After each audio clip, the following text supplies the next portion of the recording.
Chaque jour, en une semaine, Emmanuel Macron avait une politique différente. On l'a vu après le 7 octobre. Déjà, le terme de soutien inconditionnel pour la géopolitique est hallucinant. C'est-à-dire qu'on peut avoir un soutien sans réserve, évidemment, vis-à-vis des Israéliens qui ont subi un attentat horrible, mais on ne peut pas avoir, que ce soit vis-à-vis d'Israël ou de n'importe quel pays, un soutien inconditionnel. Enfin, je veux dire, même dans un couple, dans une relation, il n'y a jamais d'inconditionnalité. On ne peut pas soutenir quelqu'un, peu importe ce qu'il fait.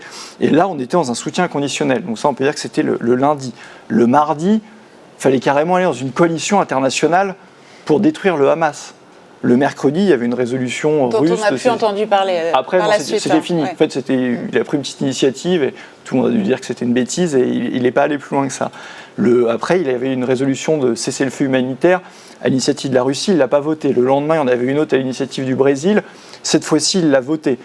Après, il nous expliquait qu'il fallait envoyer un porte-hélicoptère pour soigner les blessés à Gaza. Bon, le porte-hélicoptère, manque de peau, il a une capacité de 4 personnes. C'est un petit peu léger. Et dans le grand en même temps, la France continue en fait d'exporter des armes à Israël. Donc on est dans un truc complètement schizophrène.